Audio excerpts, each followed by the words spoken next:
Welcome, everyone. I want to thank Dr. Stephen Ball, psychotherapist and now frequent guest in our world here, for joining us in our series, Coping with COVID. Dr. Ball will be one of three experts joining us. Today I'm in my bedroom against the wall on the floor. So Dr. Ball has told me, as my other friends in the mental health field have, that they're very busy right about now. And I just wanted to say, Dr. Ball, thank you for your service to the people that need you right now. It's really great. Just for everybody out there, this isn't a sales pitch. I'm not trying to sell you anything. The only thing I hope to convince you of is that it's going to be okay. And this is going to be a wellness conversation. We're going to specifically talk around areas of mental health and wellness in the middle of, I don't know, this is like the absolute craziest part of the alternate timeline that I could possibly think of. Who knew we would be here, right?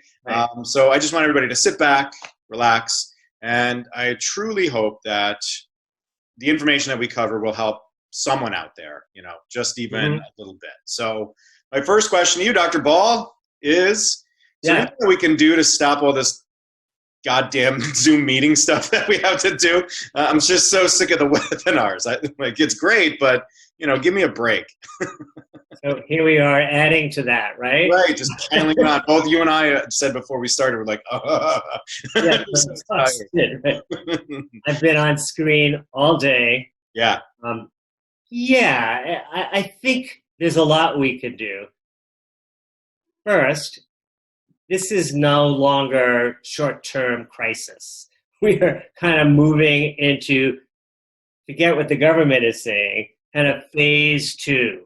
And a lot of people are experiencing burnouts of different sorts. And this communication through Zoom and FaceTime is getting to a lot of people. And the way what helps me understand it is there are different people who are thriving and some people who are really suffering. My last client today told me a story about him being on a Zoom cocktail party. He wasn't talking very much. And so his friend said, I'll change his name. Michael, tell us something about your sex life. Now, he's an introverted guy. Yeah. He's really quiet. Clearly, this friend's intention was to try to engage him. My client was kind of on the verge of receding and getting a little depressed, and he got totally flustered. Yeah. And another friend chimed in. He's an introvert. He does not do well in these settings. What I told him, and what I'm telling people out there, is for him, he has to first, before he gets on one of these things, set an intention. What do I want out of this? What do I want out of this experience? Do I just want to check in? Do I need to pressure myself to talk? Can I just relax? And I said, it's also okay to set a time limit. Right. We'll have to set limits now. Right. Because we're getting burned out from this being the only way that we communicate. And I can talk about that if we have time later. Sure. Now, if you're an extrovert, some extroverts are thriving. They love holding court and being told, they can tell about their day and calling on people.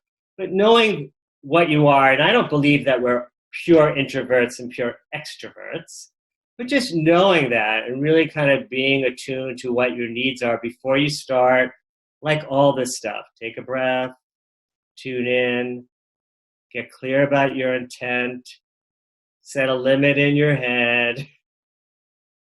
What you did with me, Neal, today. You're right. Here's the limits. Yeah. And go with that and trust that, because we're doing the best we can in a time that we can't make sense of. Right. And we're not going to make sense of it until it's over. We can look back upon it and then really have some sense of what we are going through. But if you try to make sense of what we're going through now, you can't do that. So just keep it simple. Keep checking in with yourself. That's going to be my message throughout all these questions. So, Dr. Ball, one of the things that I've noticed around the Smoller household, and I'm sure this is happening everywhere, is that nobody's going to bed on time and nobody's getting up on time. Right. I feel like everybody's kind of off schedule, off kilter, and I'm sure that that's starting to kind of build on people's minds. So Yeah. you want to talk about that for me? Yeah, there's a lot in that. First, for anyone who in the past, and this includes probably 90% of us, who has had problems with anxiety, panic attacks, some version of depression, maybe coping in ways that were overindulging, all of these aspects of behavior are heightened. And we're spending a lot of time trying to kind of get away from that. But there is every pre-existing condition that we have internally is getting externalized and making it hard for some people to get up in the morning, some people to go to sleep. The first thing is always forgive yourself. Right. These are really difficult times. Forgive the people that you live with. We're all trying to do our best. We can't both fix ourselves and really, we don't want to do all the heavy work, but we can forgive ourselves. So it first starts with kind of forgiving yourself for having this hard time. And the second is kind of forgiving those around you about whatever is getting brought up through all this. That would be the first thing. The next thing I think is really setting a schedule for yourself. Yeah. Because a lot of our schedules are thrown off. I mean, you're not, the transitions that we had in life from, I know I'll speak for myself, going to work, going to the office, coming home, everything I did to transition. So my body doesn't know where I am. A lot of people forgot that it's springtime. Right, exactly. It's like allergy season. I don't have time to think about that. Sure. I keep looking at the same, and I guess I usually live in the city, and I'm looking at the same tree every day, and it's like I really have to think, if it wasn't for my clients that are sort of on the same schedule, I know it's Tuesday because I'm meeting this client. I know but a lot of us are so disoriented. So the first thing is try to just think in terms of setting a schedule, whatever that looks like. And think about something special you will do for the weekend. So the weekend is different than the weekdays. These are all things that we naturally do, but we're not doing any of that. So going to sleep and getting up in the morning, it does have that Groundhog Day effect that I think we talked about last video. Yeah. And take a little time, and a lot of my clients are talking about this, before you jump out of bed and say, oh my God, what do I have to do today? I don't know who might be like that. You point at me for it.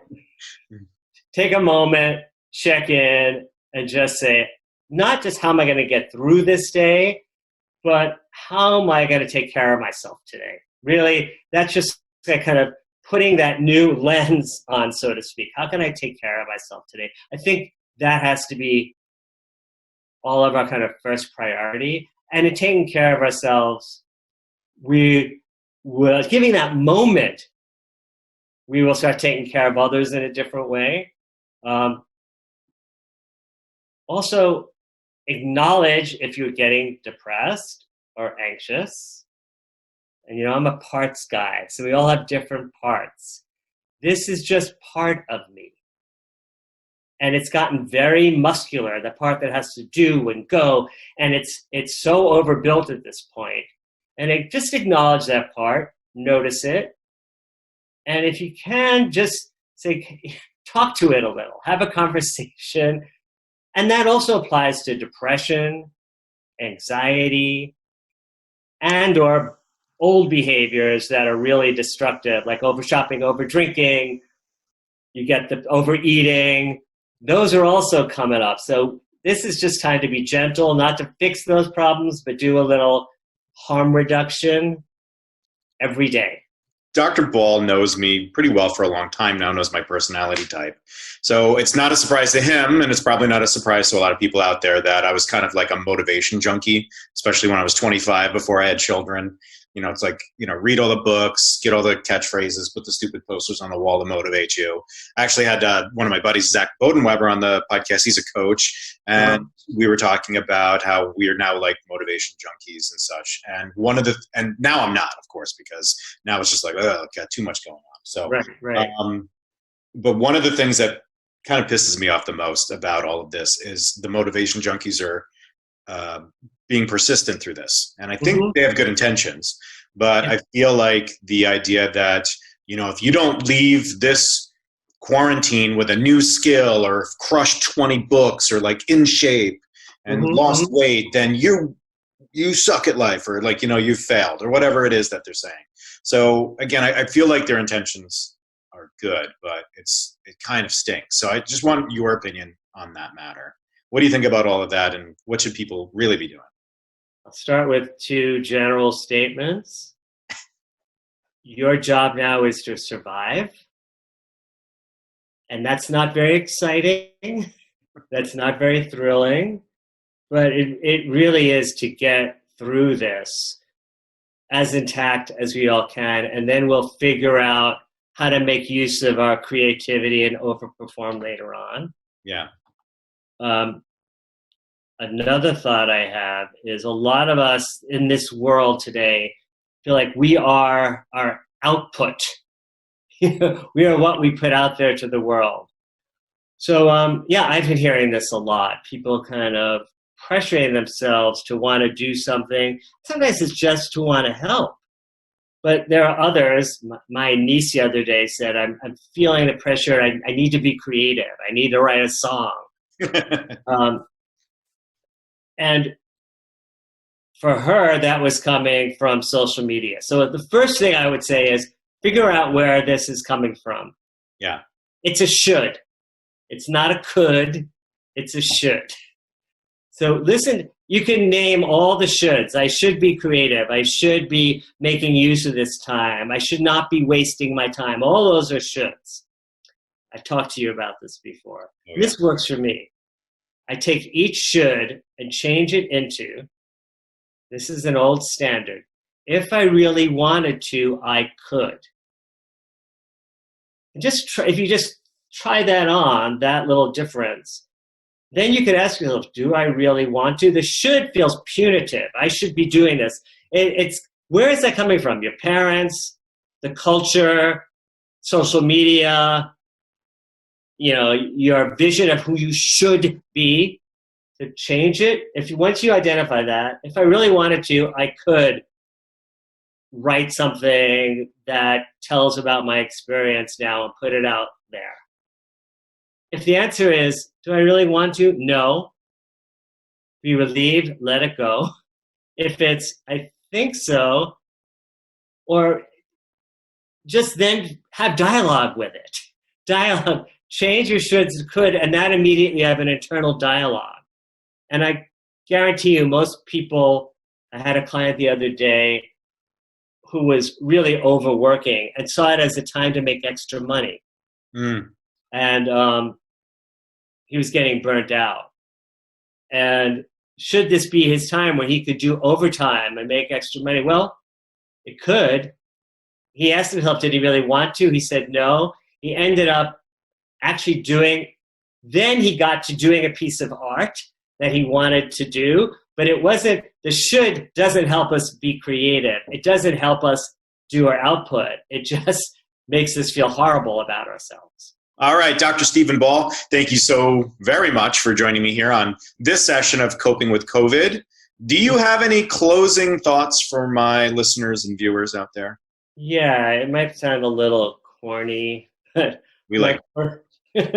my closing thoughts are, take time to slow down, take time to breathe, really, really take time just to pause.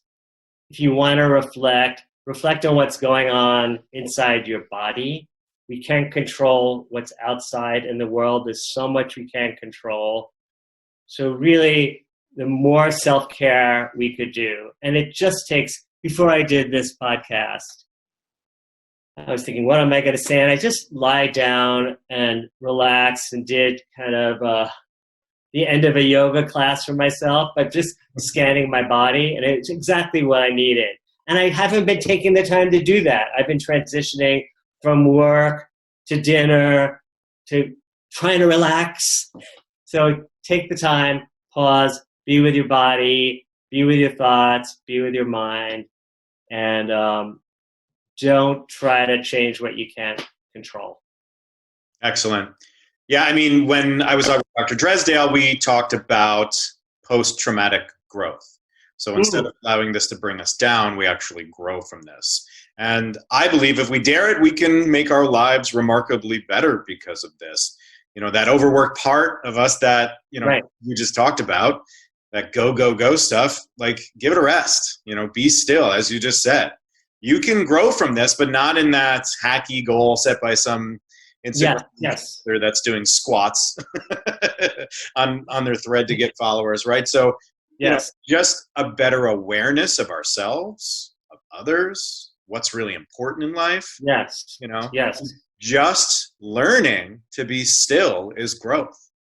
And being, the fact is, my sessions that I've been doing through this period as a therapist have been quite remarkable, because people are forced to be with themselves, to slow down. Everything's a little exaggerated, and if they really take the time, we are getting some really strong work in. It's surprising me. So I'm not saying all your listeners have to do that, but there is the opportunity to start that now by just kind of staying with yourself. Yeah. Excellent.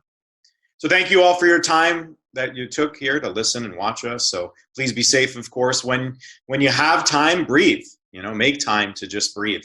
This is a great opportunity to build a great meditation practice. We have that information on our website if you don't know how to do that. We have lots of information on coronavirus and all the myths and misinformation out there. So take a look at that at woodstockvitamins.com on our blog. And until next time, keep listening, keep learning, and be well.